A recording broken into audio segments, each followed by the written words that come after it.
Angelita Marisa Cadoná, estou na função de presidente do Conselho de Administração da nossa cooperativa e é um prazer receber a todos vocês aqui nesta noite para a gente compartilhar, para a gente discutir, para a gente falar sobre a cultura da inovação.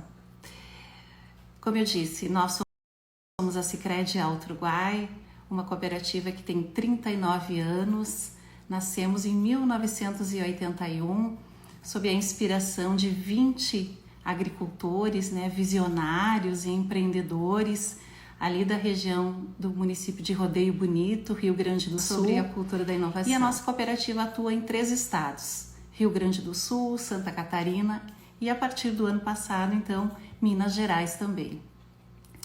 Temos uma região de atuação de 79 municípios, 18 no Rio Grande do Sul, dos quais estamos presentes em todos, 13 em Santa Catarina, dos quais estamos presentes em 7 municípios, e 48 em Minas Gerais, dos quais estamos presentes em 3 municípios.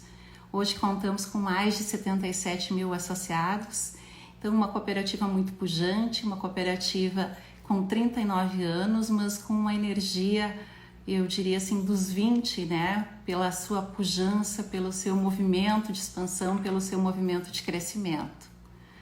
Então, sejam todos bem-vindos, Vejo bastante gente chegando, bastante colegas, vejo conselheiros, vendo alguns coordenadores de núcleo também. Então, boa noite a todos. E dentro de instantes, então, nós vamos contar com a presença do nosso convidado, o Arthur Igreja. Como eu disse, essa é a 5ª edição do nosso projeto Live, onde com o advento aí da pandemia do coronavírus, também a cooperativa inovou no sentido de levar conhecimento, de continuar trabalhando no desenvolvimento de pessoas. Nós temos uma atuação muito forte nesse sentido. Nós temos 9 programas sociais que são alicerçados na educação, no desenvolvimento de pessoas e no estímulo ao empreendedorismo. Então, como eu disse, com esse advento da pandemia, a gente também inovou nesse sentido de a cada semana ter um convidado para a gente compartilhar conhecimento, para a gente discutir temas que são extremamente importantes para a nossa evolução. Mais gente chegando, Elieverson, Dayana, gerentes das nossas agências.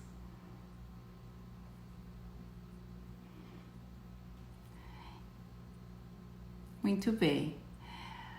Então, na primeira semana, nós trabalhamos com o tema Inovando o Meu Negócio na Era Digital. Essa foi a primeira edição do nosso projeto Lives. Ela contou com a mediação do nosso colega, o assessor Vinícius, assessor de convênios, e com a participação da Priscila Viegas, ela que é analista da plataforma digital do Sicredi Conecta. Na segunda semana, nós conversamos então sobre os canais digitais, esses canais que facilitam a nossa vida. Então, também teve a mediação da Ana Paula, nossa assessora de canais, e contou com a participação do Felipe Schmidt, ele que é analista de canais de relacionamento lá do Centro Administrativo Sicredi, do nosso CAS. E na semana passada, então, nós tivemos Economia em Tempos de Crise, como se recuperar, com o Márcio, nosso diretor executivo Márcio, e uma participação especial também do Edson, diretor de desenvolvimento de negócios, aliás, gerente de desenvolvimento de negócios da Central Sicredi Sul-Sudeste. Essa foi a terceira. E a quarta, então, na semana passada, Inovando as Finanças para Negócios e Oportunidades, com a mediação do Daniel Barbieri, nosso assessor, que está lá em Minas Gerais, e que contou aí com o convidado, o professor Hector, ele que é economista, ele que também é presidente da Associação Comercial lá do município de Itajubá, Minas Gerais, município também onde nós estamos presentes. E o nosso convidado, ele está chegando, Seja bem-vindo, está chegando aí o Arthur. hoje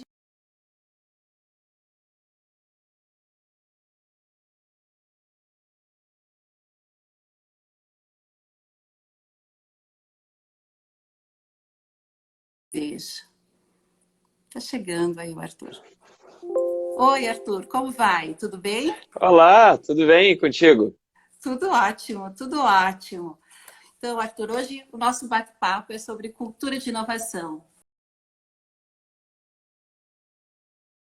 né? Vou te apresentar. Posso? Tá, vamos lá. Se eu não... Depois você complementa, tá? Mas o Arthur, ele é palestrante em mais de 150 eventos, incluindo Brasil, Europa, Estados Unidos, América do Sul. Teve várias participações no TED. Ele é autor do livro sobre inovação. Conveniência é o nome do negócio. Esse livro aqui, né, Arthur? E coautor também com de outras obras, juntamente com outros autores, né? Cofundador da plataforma Triway, com o Ricardo Amorim, do Manhattan Connection.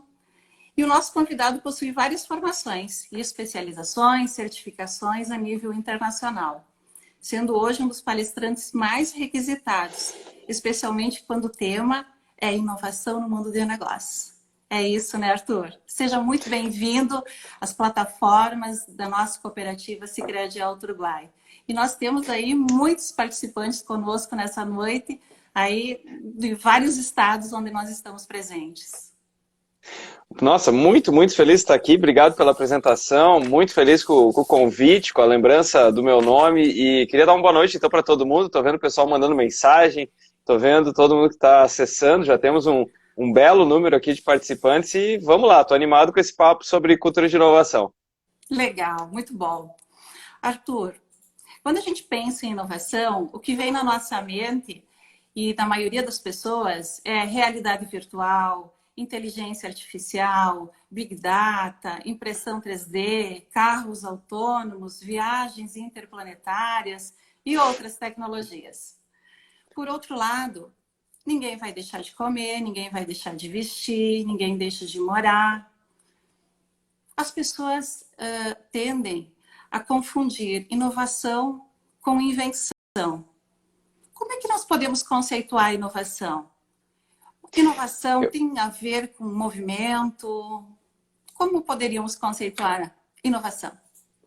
Para mim, inovação, e é uma das minhas preocupações ao fazer esse livro, porque eu acho que inovação estava muito nessa pegada que você estava falando. Então, entre 2015 e o ano passado, estava todo mundo falando, pô, agora só vai ter carro autônomo e vai ter gente voando de helicóptero elétrico do Uber, e todo mundo imaginando assim, o mundo dos Jetsons, né? Enquanto os problemas das empresas são muito mais mundanos, são os problemas de amanhã cedo, né? E quando a gente traz isso para um cenário de pandemia, é ainda mais grave, quer dizer, o mundo do futuro agora é um futuro imediato, né? Então a gente não está mais preocupado, por exemplo, quando que os robôs vão nos substituir, a gente está preocupado como é que o meu negócio sobrevive essa semana. Então, esse olhar que eu já tinha no ano passado, quando eu publiquei o livro, nós temos que levar em conta também outro aspecto. As empresas no Brasil, majoritariamente, são empresas pequenas, elas têm capital limitado. Então a gente fica olhando essas invenções magníficas dessas empresas trilionárias, mas a realidade do pequeno empresário brasileiro é diferente. Então vamos aterrissar esses conceitos, e outra coisa que eu falava é o seguinte, a preocupação com o futuro distante, muitas vezes, é uma anestesia para não inovar no presente. O desafio de várias empresas brasileiras não é ficar tentando imaginar o que vai acontecer daqui a 20 anos, é trazer a empresa dela para 2020, sendo que é um 2020 que mudou tudo, que se transformou. 2020 já não tem mais nada a ver com 2019. Então vamos pensar em maio de 2020 que o problema já é gigante, sabe? Já tem um desafio enorme. Então inovação não é colocar realidade virtual, realidade aumentada. Eu sempre falava sobre isso, que eu vi alguns supermercados, por exemplo, nossa, agora eu tenho que colocar realidade aumentada nos produtos para a pessoa mirar o celular e ver saindo uma animação em 3D e tudo mais.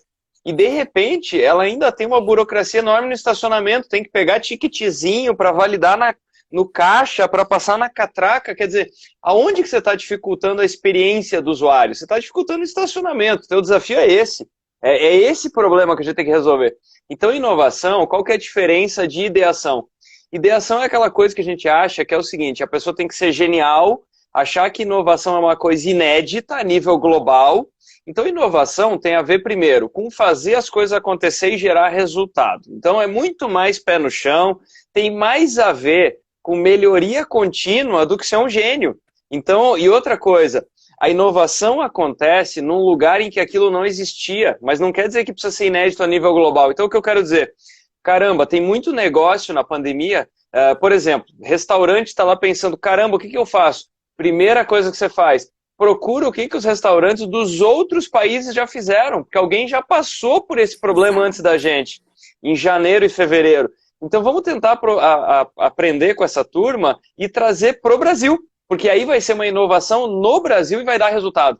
Então a gente tem que desmistificar essa história. Eu escuto muitas pessoas que falam o seguinte, caramba, você viu que surgiu tal coisa? 5 anos atrás eu tive essa ideia. Pois é, mas aquela pessoa foi lá e fez. Então inovação só é inovação quando a gente tira do papel, põe a mão na massa e coloca em prática. O feito é melhor que o perfeito. É muito mais, muito nesse mais. sentido, né? Então, podemos dizer assim que solução é encontrar soluções para resolver os problemas reais das pessoas, né? Exatamente. Quanto mais simples, melhor. Eu estava lendo sobre o Waze, né? O Waze é um exemplo de inovação. Enquanto várias empresas ligadas a GPS, né, players, inclusive grandes, o Waze se concentrou no problema do trânsito, né, e resolveu um problema das pessoas no trânsito e hoje se transformou uma das grandes empresas de GPS, né? Inclusive foi vendida para o Google, né? E um caso muito legal do Waze, que eu gosto especialmente desse exemplo pelo seguinte, eles não ficaram, é uma empresa israelense, né, e ela tem algumas características interessantes. Ela foi uma das empresas, assim como o WhatsApp, uma empresa que acabou de ser comprada pela Intel, que ela primeiro cresceu no Brasil. Por quê? Porque o brasileiro adora novidade. Então, assim, quando a gente fica pensando assim, nossa, mas inovar no Brasil é difícil. Pelo lado do consumidor, é um espetáculo, porque o brasileiro gosta, assim, de... Ó, você viu aquilo e outra, o brasileiro compartilha muito, é um ser muito social. Então, o Waze, o primeiro país no mundo que bombou de verdade, foi o Brasil. E eu costumo dizer o seguinte... O pessoal do Waze não ficou pensando num problema inédito. Eles pegaram um problema de mais de 100 anos, que é o quê? Trânsito. Então, e em vez de tentar pensar num negócio assim, caramba, eu vou pensar num carro que voa, vou pensar num negócio super complicado, eles olharam para o mundo e falaram, o que a gente sabe fazer? A gente sabe fazer software. O que todo mundo tem na mão? Ah, tem um celular que tem GPS. Vamos conectar esses celulares e oferecer para o pessoal uma rota melhor? Todo mundo passou a usar. Então, você vê as lições que nós temos. Eles pegaram um problema que atinge muita gente, com uma abordagem bem pé no chão, e fizeram a coisa acontecer. Exato. Arthur, você falou no Brasil, né? O brasileiro, ele é inovador? As empresas brasileiras são inovadoras? Eu acredito que sim, assim, primeiro porque assim, nós temos que lidar com muita diversidade. Então, ser empresário no Brasil é para poucos, sabe? Aquilo que o Tom Jobim falava, que o brasileiro não é para amadores, e isso se reflete na vida do empresário, né? O empresário, ele nasce aqui, ele é forjado com uma carga tributária gigantesca, com uma dificuldade histórica de conseguir apoio, de conseguir, no caso das cooperativas, o papo é totalmente diferente. Porque você encontra verdadeiro suporte, você encontra um relacionamento de longo prazo. Mas o empreendedor, no passado, ele estava encontrando o quê? Juros altíssimos e portas fechadas. Então, o empreendedor brasileiro, ele é forjado na dificuldade. E é na dificuldade que a nossa criatividade, a nossa capacidade de pensar diferente afloram. Então, tem gente que acha, entrando no nosso tema aqui, que cultura de inovação é dar abundância para as pessoas, é dar o melhor escritório do mundo, é dar um monte de dinheiro para as pessoas criarem. Eu acredito exatamente no contrário. Eu acho que as pessoas são especialmente inovadoras. Então, por exemplo, se uma pessoa tem uma empresa que dá lucro no Brasil, ela teve que vencer tanta diversidade mais do que os empresários em outros países, que o ponto de largada, se você pensar numa corrida de 100 metros, o brasileiro larga 100 metros atrás. Então, só para a gente chegar, o nosso break-even é vencer tudo que a gente já tem de dificuldade. E o brasileiro, ele tem essa cabeça para frente de pensar, tá, tem essa pedra, como é que eu desvio, como é que eu vou para lá? Porque assim, se tem uma coisa que o Brasil tem sempre, é crise. Então, se a gente pega dos anos 80 para cá, sabe, a gente nunca passa por um período de 5 anos de paz, né? Nunca Verdade. passa, sempre tem um pedregulho enorme pelo caminho. E as pessoas vão construindo, sabe? Quando você conversa com um empresário, esses tempos atrás, eu faço parte do conselho da Fundação Boticário e eu peguei um voo do lado do Dr. Miguel, fundador do Boticário. E eu virei para ele e falei o seguinte, Dr. Miguel, qual foi o pior, assim, teve algum momento que realmente bateu um desânimo, deu uma dificuldade? Ele falou, desânimo não, preocupação vários. Então, vários momentos eu fiquei sem dormir, encontrando soluções. Isso é colocar a cabeça para funcionar, e inovação é o quê? Porque ele conseguiu desviar de todas essas pedras. Então, o brasileiro, assim, é um batalhador e ele tem que encontrar caminhos para conseguir sobreviver.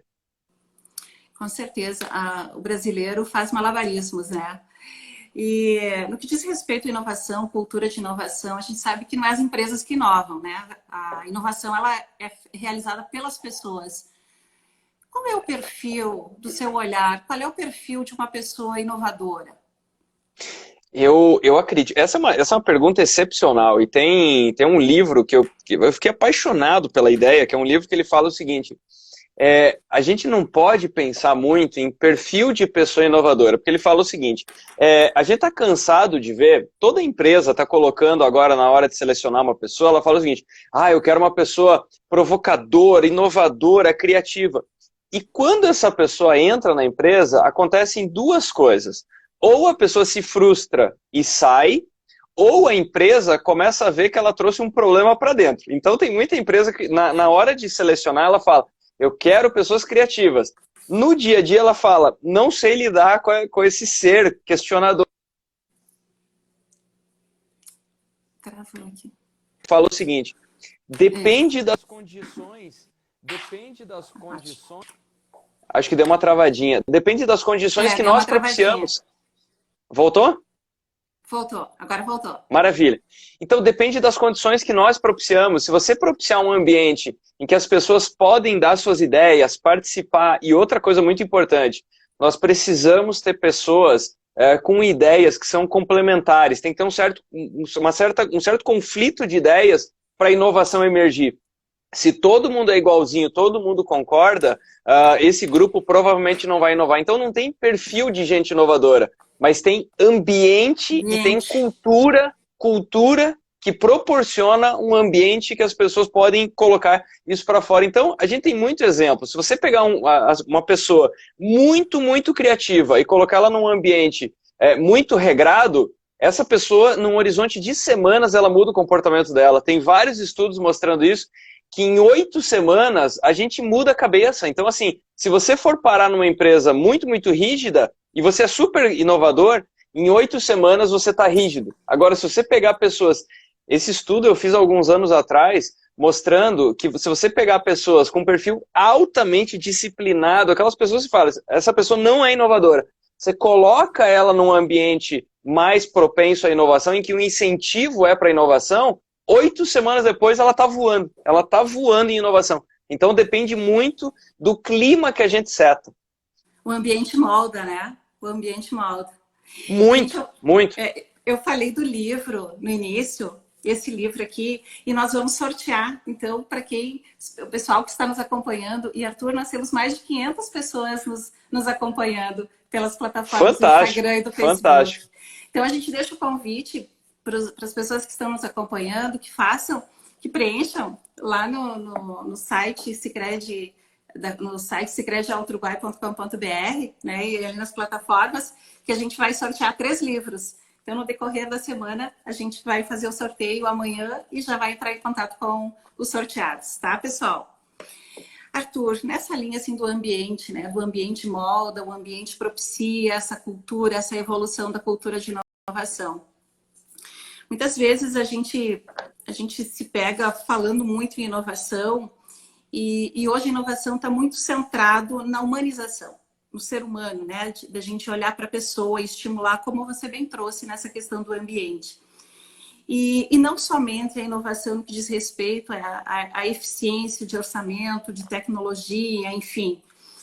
E um exemplo, eu diria assim, são reuniões, muitas vezes nas instituições, aquelas reuniões que constantemente participamos, onde elas são longas, elas são com uma pauta extremamente cheia, muitas vezes extremamente formais, onde quem coordena ainda senta na ponta da mesa, coordenando todos os assuntos, né, e coordenando todas as discussões. Você acredita, hoje se fala muito também em metodologias ágeis, né? Você acredita que as metodologias ágeis, elas são umas ferramentas, ou são ferramentas importantes para a inovação, também para a gente propiciar essa abertura desse ambiente, essa abertura para a inovação nos ambientes, onde menos hierarquia, né, mais construção construtiva, mais construção coletiva. Você acredita muito nesses modelos e acredita que as metodologias ágeis contribuem muito para isso? Eu acho que sim, mas nós temos que tomar o cuidado de não colocar responsabilidade demais ou muita esperança na ferramenta e no método. Então, por isso que nós estamos falando aqui da coisa que é mais importante, que é de fato a cultura de inovação. É aquilo que as pessoas respiram, vivem, são os valores, é a temperatura que nós setamos para que as pessoas possam trabalhar. Então, metodologia é uma coisa fundamental, contanto que nós saibamos encaixar no tipo de problema correto. Então, o que eu quero dizer? Tem determinados tipos de desafio que metodologias ágeis serão absolutamente fundamentais. Para outros, a gente tem outros tipos de gestão que podem ter melhor resultado. Então, eu sempre acho que é o seguinte, sabedoria na gestão é usar a ferramenta certa para o problema certo. E na administração de tempos em tempos, nós temos novas metodologias e a tendência é que as empresas fiquem assim, caramba, surgiu um método novo, a gente tem que incorporar esse. Isso é o que aconteceu ao longo do tempo, quando o BSC era novidade, todo mundo falou, caramba, tem agora o Balance Scorecard, todo mundo tem que usar esse negócio. Aí ele ficou velhinho, aí vem uma outra metodologia. Isso é normal, os métodos vão se adaptando, vão evoluindo, mas o importante é entender que isso é ferramenta de suporte. Então, se metodologias ágeis fossem, por si só, o que resolvesse, qualquer empresa que adotasse estava voando. E a gente tem empresas que vão muito bem e outras nem tanto. Por quê? Porque depende da cultura e das pessoas. O método por si só não faz nada. Então, eu acho que a metodologia ágil é fantástica, funciona tremendamente bem. O racional da metodologia é muito bem construído e especialmente o que você falou a respeito do aspecto hierárquico, né, de você ter um achatamento, isso não cabe mais num mundo tão ágil que a informação ela tenha que percorrer tantos corredores, tantos comitês, tantos PowerPoints, né? Então esse ponto que você trouxe talvez seja mais importante do que a metodologia em si. Então a metodologia ela nos ajuda a ter procedimento, a ter como fazer. Mas se não tiver as pessoas, não tiver um clima, ela não vai ajudar tanto. Então o importante é a combinação disso tudo. Perfeito, perfeito. Arthur, neste momento de pandemia, a gente viu assim, o quanto o e-commerce, né, passou a estar muito mais em evidência. E você acredita que o e-commerce ele veio para ficar definitivamente, inclusive para as micro e pequenas empresas, como a gente tem bastante realidades de micro e pequenas empresas nas nossas regiões? Ele já vinha, né? Então a questão toda da pandemia, ela é uma plataforma para nos impulsionar para o futuro, né? Então até por isso que alguns dias atrás eu compartilhei, eu gostei muito do jeito que saiu a manchete que falava o seguinte: a previsão do e-commerce daqui a 3 anos acabou de acontecer em abril. Então, o que nós estamos vivendo é exatamente isso. Nós tínhamos uma série de tendências, só que o que acontece? Muitas tendências, as pessoas escutavam e falavam, isso vai acontecer daqui a 3 anos. Então, daqui a 2 eu faço algo, né? E talvez aí é muito tarde. O que aconteceu agora? O mundo de 2023, o mundo de 2025, aterrissou em março.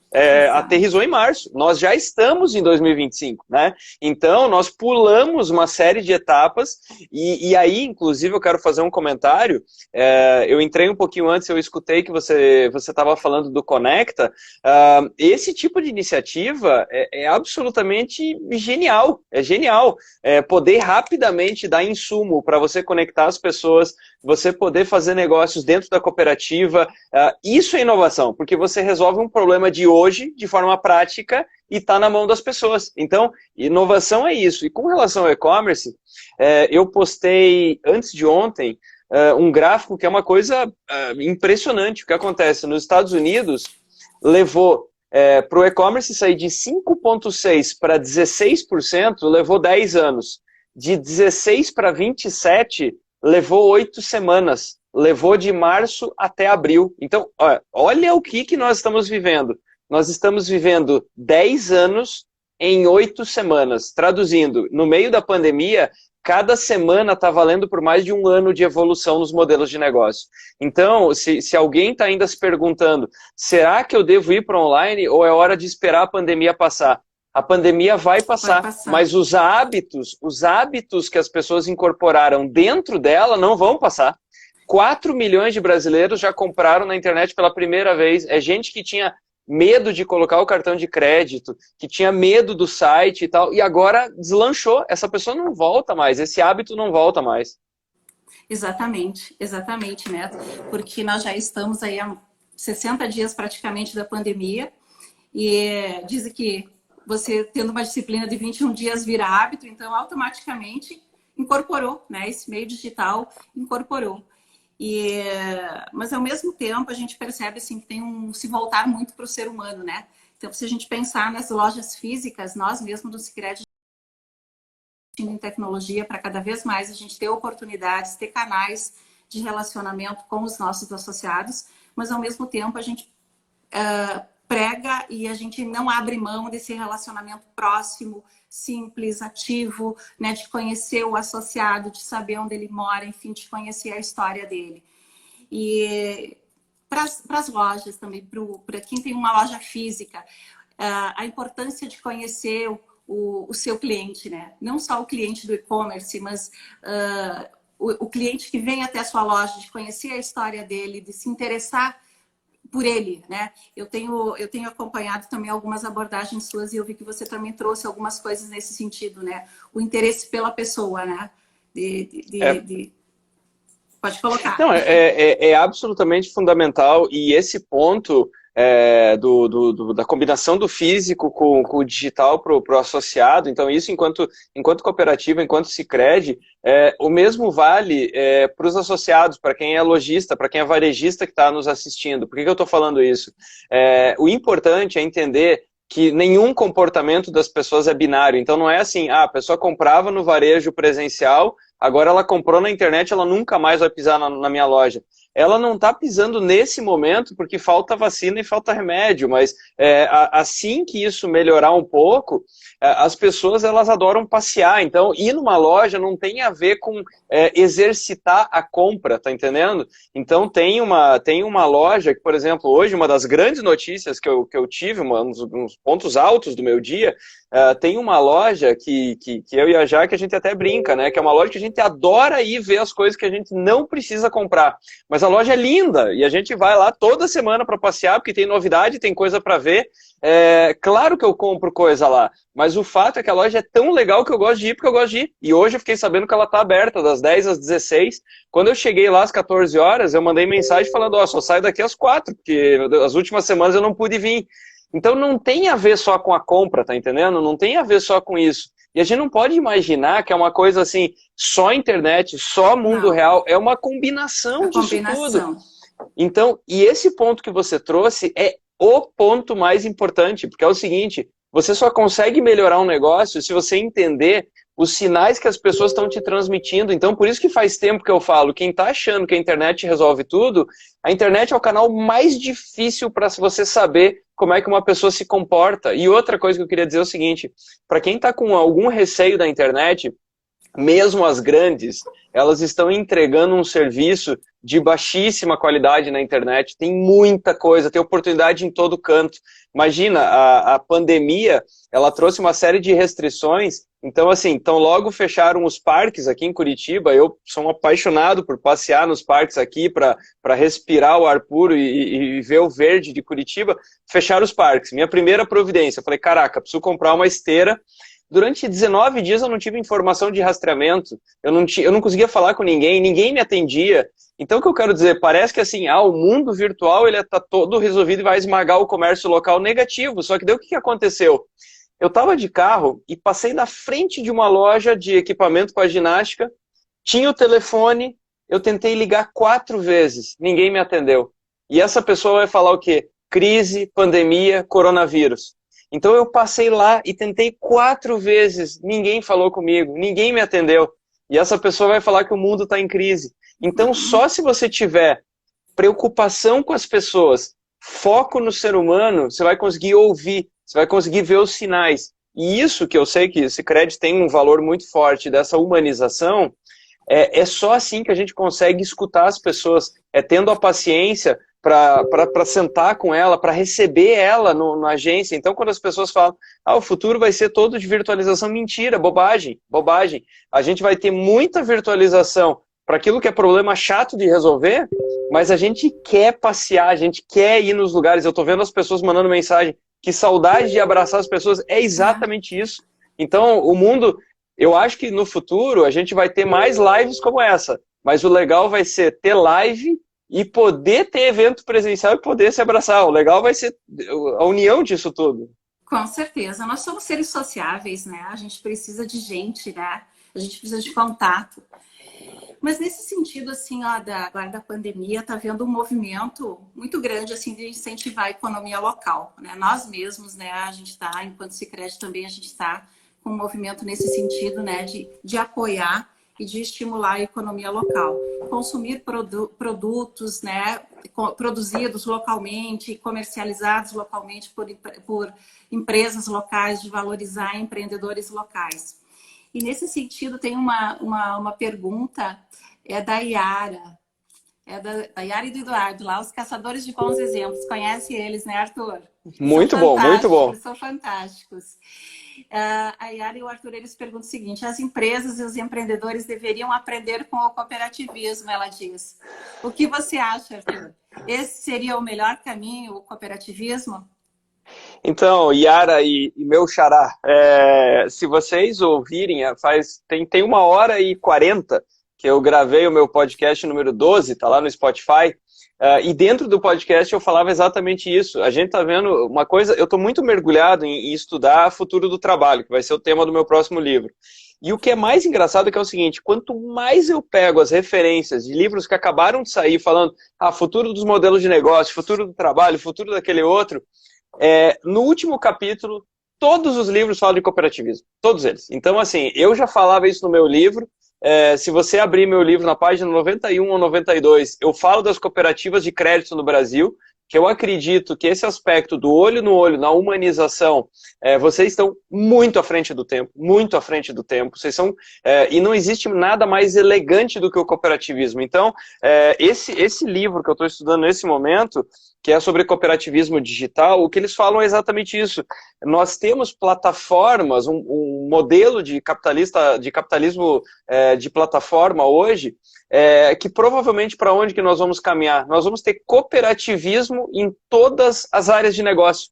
Então, um exemplo, só para citar rapidamente, que é o que eu coloquei no podcast, fotógrafos nos Estados Unidos começaram a fazer o quê? Eles tiravam foto e vendiam por uma miséria as fotografias para as plataformas que daí nos vendem, cobrando uma pequena fortuna para fazer site, para colocar em apresentação. Teve um grupo de fotógrafos que ouviu falar do negócio chamado cooperativismo, e daí eles resolveram fazer o quê? Vamos fazer uma cooperativa de fotógrafos. A gente tira foto, aporta essas fotografias na cooperativa e cria um site para vender imagem. E aí, como é que funciona? O lucro, as sobras são distribuídas e os fotógrafos que têm as fotos mais baixadas acabam ganhando mais, porque movimentaram mais aquela cooperativa.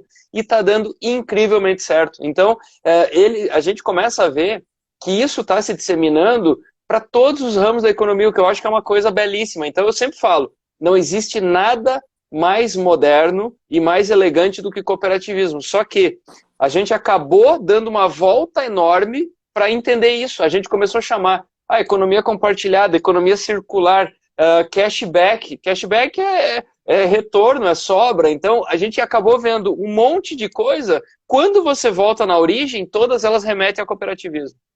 Que bacana. Então, podemos dizer que o cooperativismo é inovador, desde que nasceu, lá em 1844, né? Porque nós temos Mas os princípios universais, onde eles se preocupam muito com as pessoas, eles se preocupam com a comunidade, eles fazem referência a esse coletivo, a preocupação com a gestão séria, né? A transparência. Então, podemos dizer que o cooperativismo ele é muito inovador. não, só para te dar um exemplo, para não parecer que eu tô falando uma bobagem aqui, mas imagina, esse livro aqui, recém-lançado, está sendo super referenciado nos Estados Unidos, e lá pelas tantas, o autor ele fala o seguinte, olha, vou mostrar um negócio para vocês que é o futuro dos negócios, um negócio que foi criado, né, em Rochdale em 1844, que são os 7 princípios. Então eles estão aqui explicando, falando o seguinte, ó, é isso aqui que vai ser o futuro dos negócios. Quando a gente vê uma coisa dessa, você fala, então, a gente já sabia, né? Mas tem o pessoal perguntando aqui, o pessoal da revista Novo Rural. E eles estão perguntando, Arthur, como é que você vê a inovação no agronegócio? Eu acho que, mais uma vez, o agronegócio é um belíssimo, belíssimo exemplo. Aliás, agronegócio, vamos lá, né? Salvou o Brasil em 2015, salvou o Brasil em 2017, e se tem uma notícia boa para o Brasil no meio de tudo que está acontecendo, é que, mais uma vez, nós contaremos com o agronegócio, né? Que por uma questão de destino, né? Não tem outra explicação, o setor que nós mais conseguimos manter ativo é justamente o agronegócio, e o baque na economia só não vai ser maior, não vai ter um desastre econômico por causa do agronegócio. Então, isso é uma coisa importante. O agronegócio, mais uma vez, vai ser a mola que outros países não têm para sair dessa bagunça toda que a gente está vivendo. Agora, dito isso, o agronegócio tem um desafio gigantesco que, primeiro, todo negócio sofre com transição geracional, então com a passagem de bastão. No agronegócio brasileiro isso é mais grave, então a gente tem um problema de sucessão no agronegócio.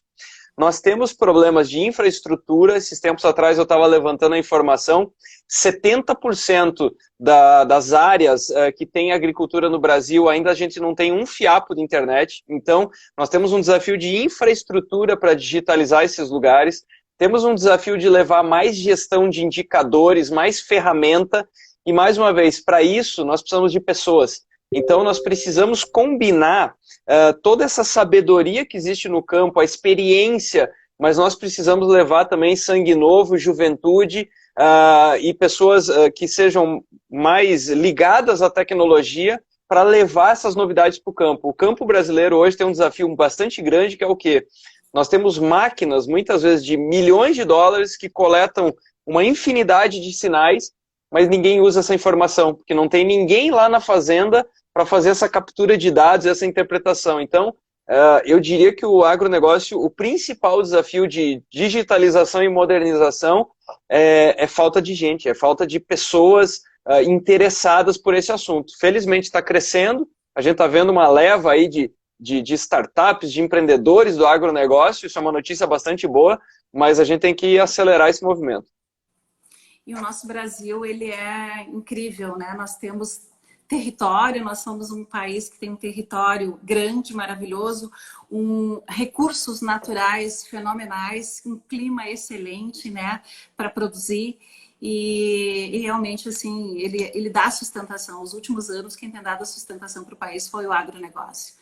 Exato. Assim, um dos setores que se desenvolve, mas como você diz também, a gente precisa investir. Muitos investimentos, né? E no que diz respeito à infraestrutura, não é só no agronegócio. O país inteiro precisa, né? Todos os segmentos precisam melhorar a infraestrutura. Mas, Arthur, eu gostaria de ver mais uma linha de abordagem contigo no seguinte sentido. A gente falou muito em economia local e todo esse incentivo, essa valorização. Mas também a gente tem empresas globais, né? A gente tem empresas globais, inclusive no nosso país. E diante de todo esse cenário agora, você acredita ou seria assertivo dizer que elas também poderão passar por uma reconfiguração no seguinte sentido, assim, de ter instalações mais espalhadas pelo mundo e mais focadas também em matérias-primas locais, olhando para demandas locais. Você acha que isso pode acontecer, olhando assim mais para um lado assim também poderia dizer assim, de um capitalismo mais consciente, Você acha que pode haver esse movimento agora a partir desse advento da pandemia? Eu acho que sim, eu acho que começa com esse movimento que você citou e é muito importante. Eu acho que todo mundo tem que ganhar essa consciência, porque eu não estou falando que os grandes conglomerados não são importantes, mas eles têm, via de regra, acesso ao capital mais barato que tem no mercado, né? Eu estou falando das grandes empresas. Elas têm uma influência política bastante forte, né? Elas conseguem realmente determinar os rumos dos resgates econômicos e tudo mais. Então, o que eu quero dizer? As empresas grandes, elas vão se virar, elas vão achar um jeito para sair dessa crise. As médias têm que tomar decisões num horizonte de semanas e o pequeno num horizonte de dias. Então, nós, como consumidores, temos que ter essa consciência que a cada R$ 1 que você gasta no restaurante do seu bairro, na loja do seu bairro, você está ajudando fortemente aquela empresa, fortemente. E uma outra coisa relacionada a capitalismo consciente, vale muito a pena ver como cada empresa, cada organização está se comportando durante a pandemia. Nós estamos vendo empresas fazendo coisas louváveis, levando conhecimento, ajudando, fazendo grandes doações e outras tomando atitudes bastante egoístas. Então, acho que isso também é bem importante, porque a cada vez que nós consumimos de uma empresa que mostra esses sinais contraditórios, aquilo que a gente acredita, indiretamente nós estamos incentivando tudo isso. Então, é importante ter essa consciência maior daquilo que a gente consome. Com relação às empresas, eu tenho certeza que elas vão se reconfigurar. Elas vão ter escritórios menores, diferentes, e isso que você falou, de um capitalismo consciente mais local, vai acontecer por dois fatores. Primeiro, por consciência, e segundo, porque muitos lugares do mundo sofreram verdadeiros apagões logísticos, porque dependiam exclusivamente de instalações que estavam em países que foram muito afetados. Então, eu acho que a pandemia foi opa, peraí, eu preciso pensar melhor sobre esse negócio. Então, por exemplo, uma empresa que tinha 90% de fornecedores chineses e a coisa parou em janeiro, ela falou, meu Deus, agora que eu percebi o quanto que eu dependo desse único fornecedor.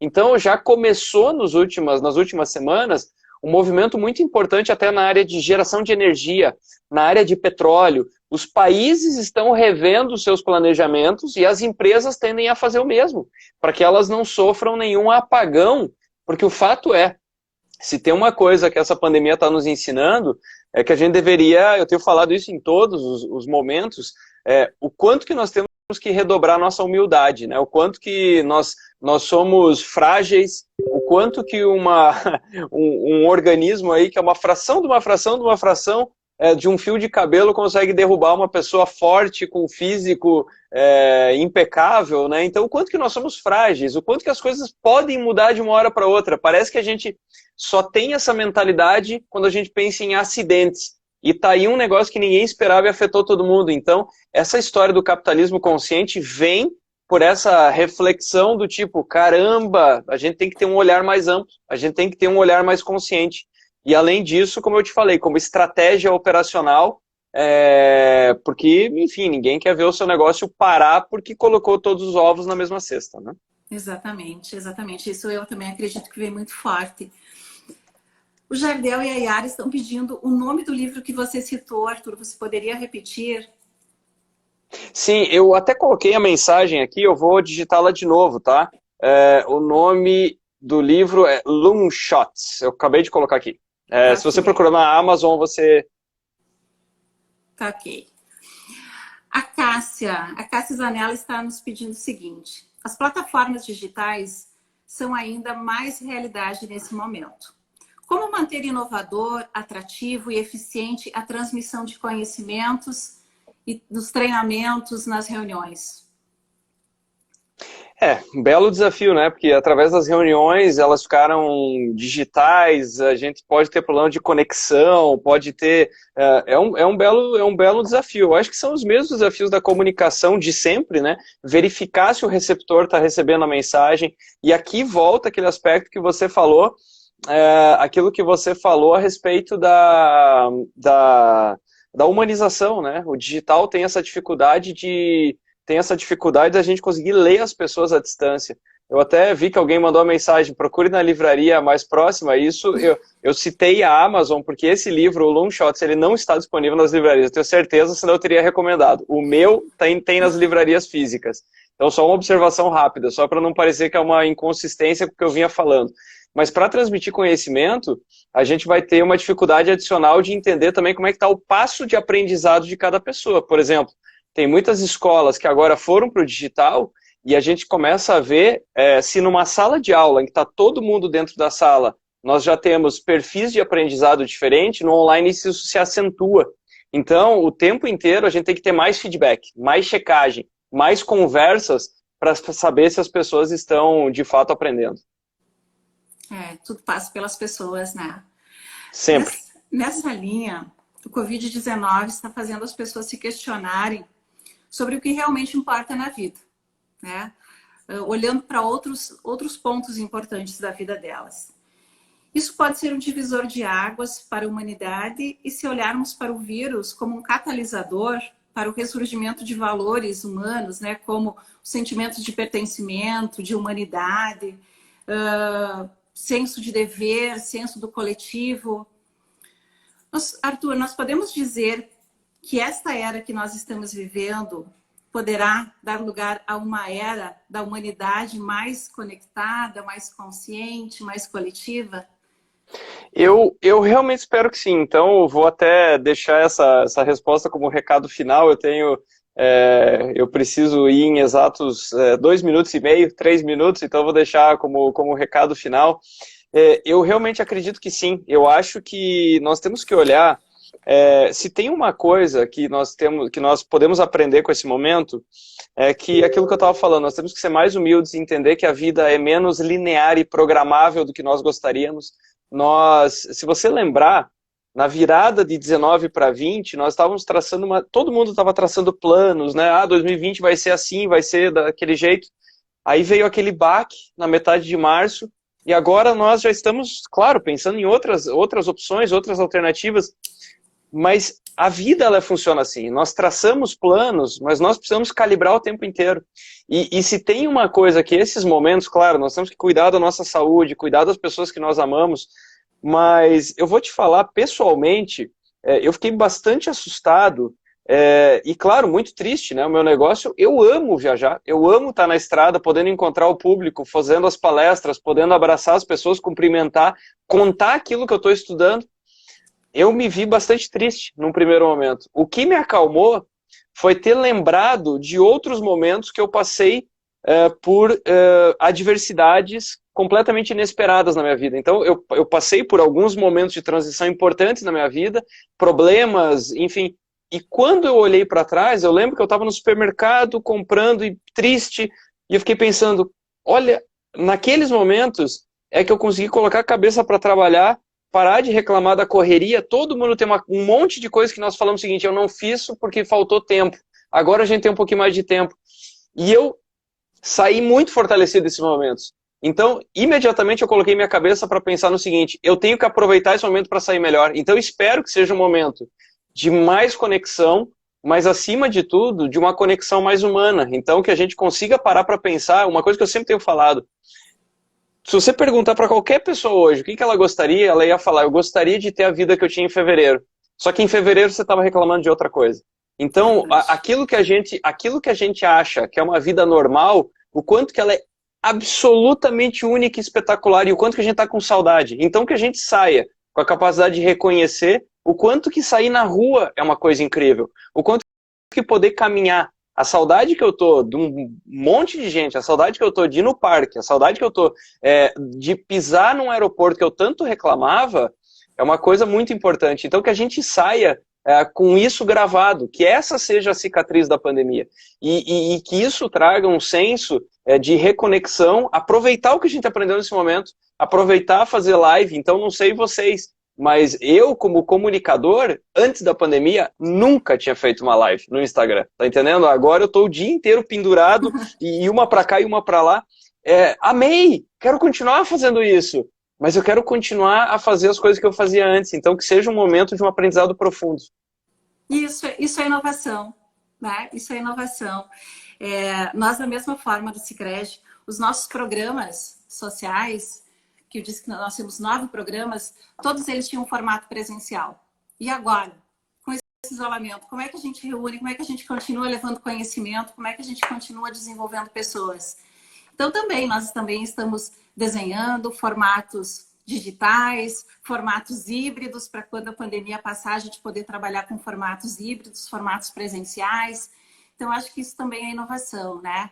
Isso é a gente poder olhar para o passado que passou, reconhecer tudo que era bom, tudo que a gente realizou, olhar para o presente, se deparar com uma realidade que a gente precisa transformar ela, que a gente precisa inovar, mas olhar para o futuro. Mas tendo sempre presente, né, que nós somos seres sociáveis, nós precisamos de pessoas, a gente tem que cuidar das pessoas. Os nossos negócios, eles são feitos por pessoas, né?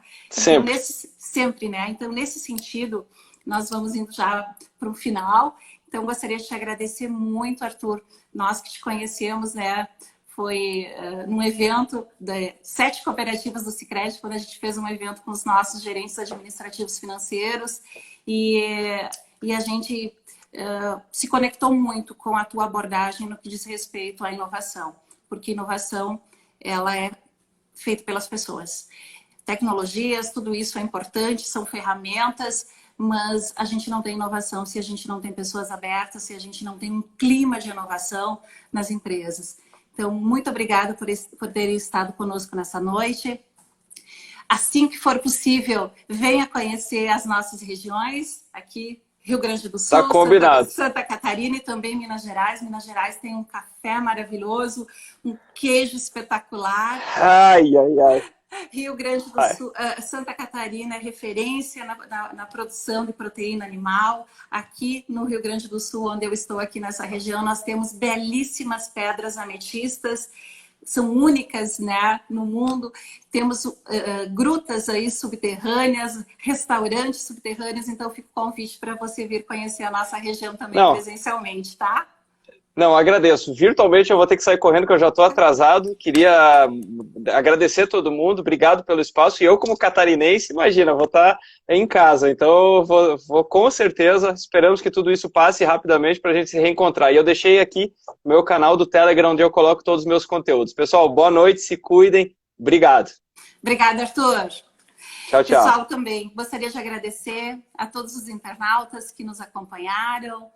E dizer assim que semana que vem, na quinta-feira, às 19h15, nós também vamos estar aqui com mais uma edição, né, do Sicredi Lives, onde nós vamos ter a Kátia Regina Roy, ela que é do Sebrae, e com o nosso diretor de negócios,